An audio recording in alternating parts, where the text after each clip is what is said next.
าราติดใจของเล่นใหม่น่าจะเอาดีทางนี้อีกทางหนึ่งแน่นอนนอกจากการห้องการลำทักทายสวัสดี FC แฟนคลับทุกท่านก็แล้วกันมาพบมาพ่อกันคลิปนี้ท่านผู้ชมเป็นคลิปที่น่าทึ่งบ่คิดบ่ฝันว่าด้วยความขี้เล่นด้วยความขี้สงสัยของน้องที่ดาลาวอาจจะนำพาไปสู่ความสำเร็จในอนาคตก็เป็นไปได้ต้องขอทักทายสบายดี FC แฟนคลับของทิดาลาวลูกสาวของพ่อภูศรีวิไลบ่ว่าจะอยู่ทางฝั่งไทยฝั่งลาวบ่ว่าจะอยู่ทางต่างแดนอันไกลโพ้นเนาะขอทักทายสบายดีพวกเฮาก็กำลังตื่นนอนหาเวียกเฮ็ดงานทำทั้งอยู่พี่น้องอยู่ทั้งยุโรปสหรัฐอเมริกาแคนาดาเรานี่เป็นต้นกะน่าจะกำลังเข้าอูซูนอนกันหรือบอนอทานผู้ชม FC แฟนคลับก็ต้องขอทักทายสบายดีเด้อเนาะขอให้ทุกคนมีความสุขในวันใหม่ของแต่ละคนก็แล้วกันช่วงนี้ได้ยินข่าวว่าหนาวแห้งว่าซั่นเด้อยู่ทั้งยุโรปอยู่ทั้งอเมริกาหนาวแห้งว่าซั่นหิมะตกกันบ่เนาะเฮาก็บ่เคยได้สัมผัสหิมะจักเทื่อแต่อยู่ทางฝั่งลาวเหนือนี่บ่มีหิมะมีแต่น้ำแข็งหมอกตกย่ำใดน้ำแข็งก้ามเต็มพื้นพักมีซีหญ้าดับเป็นแถวทานผู้ชมเนาะอยู่ทางภาคเหนือของไทยก็เช่นเดียวกันหั่นละเนาะพบพ่อกันคลิปนี้ก็คือนับตั้งแต่มื้อคืนนี้เป็นต้นไปพอผู้ศรีวิไลได้ย้ายการผลิตรายการเนาะย้ายฐานผลิตรายการออกจากช่องใหญ่เข้ามาอยู่ในช่องน้อยเข้ามาอยู่ในช่องเล็กบ้านหลังน้อยแต่อบอุ่นซึ่งเป็นบ้านหลังใหม่ถูกสร้างขึ้นหลังจากที่บ้านหลังใหญ่ถูกเจาะข้อมูลถูกแฮกข้อมูลนั่นเองเนาะก่อนเปิดเข้ารายการที่ดาราก็ซัดเนาะ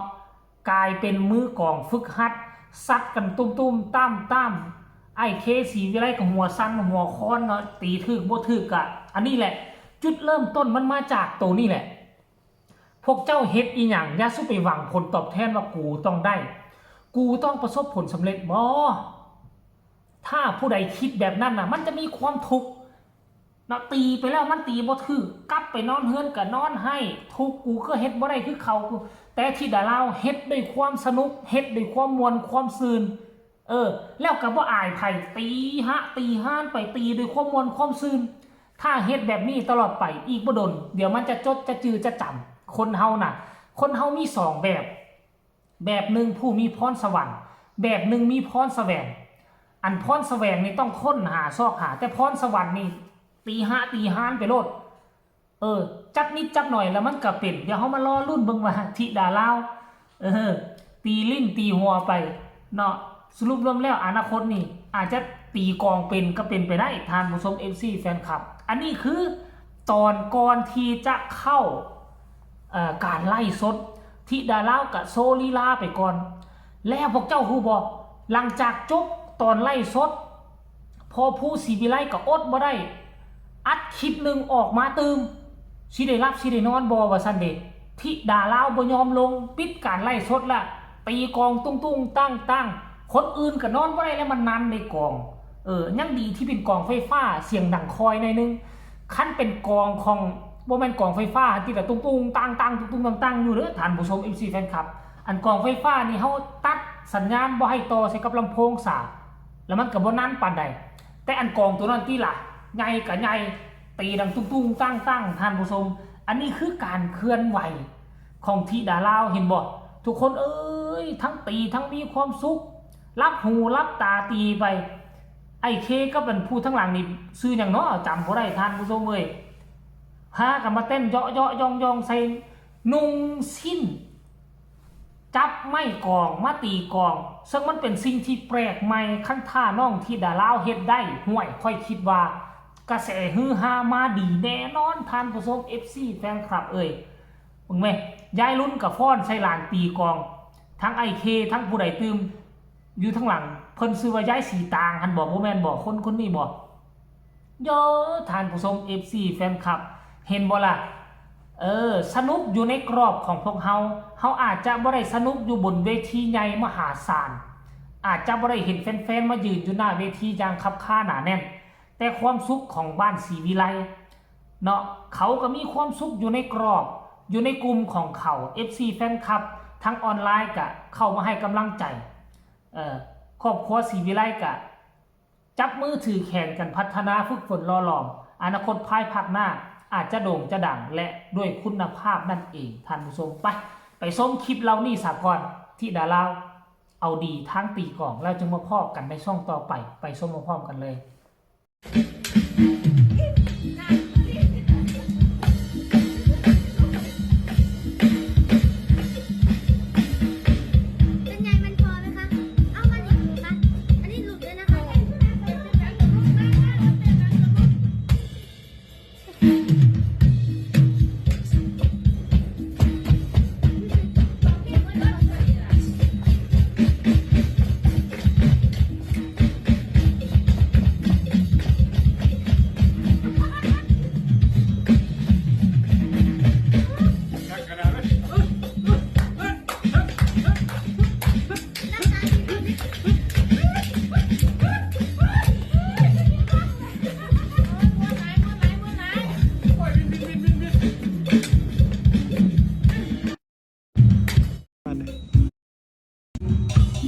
โอ้ยเฮ็ดอาจารย์ได้บัดนี้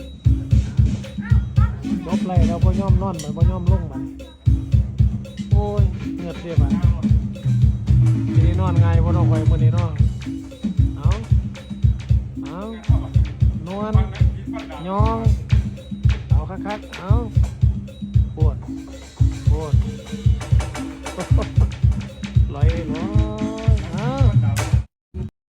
นั่นคือภาพบรรยากาศที่ทุกท่านได้ส้มไปเนาะได้เห็นกันหรือยังโอ้ยสุดยอดสนุกมวนเนาะมวนมันจน FC แฟนคลับพากันลังไหลคอมเมนต์ว่าลิงน้อยพามูเป็น55ว่าซันเดคิดว่า คงยังตีบ่เป็นพวกก่อนว่าซันเดบ่เข้าใจพวกก่อนว่าซันเอามันอย่างเนาะซิดพีเคซิดน้องพอกันว่าสันอาจารย์นักดนตรีน้อยคักว่าสันเดใกล้จะบ้าละว่าสันฮ่าว่าสันเดทีมงานบ้านศรีวิไลม่วนคักอันนี้พี่น้องชาวลาวอันนี้กับคนลาวว่าเป็นกันทุกคนเลยเนาะว่าสันโอ้คันเขาเป็น FC แฟนคลับกับที่เป็นคือกันแล้วพากันเบิ่งกันทุกมือเนาะลิงได้มูลินว่าสันลิงได้มูลินงงลิงได้มูลินลิงมูลินแล้วบ้านศรีวิไลมีแต่คนสภาพจิตใจดีมีความสุขทุกคนครับว่าสันเดม่วนคักว่าสันผู้นี้บอกว่าทำไมมีแต่คลิปน้องเล่นว่าสันเดทำไมมีแต่คลิปน้องเล่นก็คลิปน้องเล่นนั่นแหละมันคลิปไล่สดอยู่อีกช่องนึงเด้อไปที่ช่องบ้านศรีวิไลซะเด้อจะกินช่องไล่สด FC แฟนครับเอาความสนุกความสนานความเฮฮาของบ้านศรีวิไลมาฝากมาต้อนกันเพียงซ้ำนี่ก็แล้วกันใครมีคำคิดคำเห็นตำหนิติส้มส่งข่าวใต้คอมเมนต์ฝากกดไลค์กดแชร์กดติดตามพอกันใหม่ในคลิปหน้าสบายดี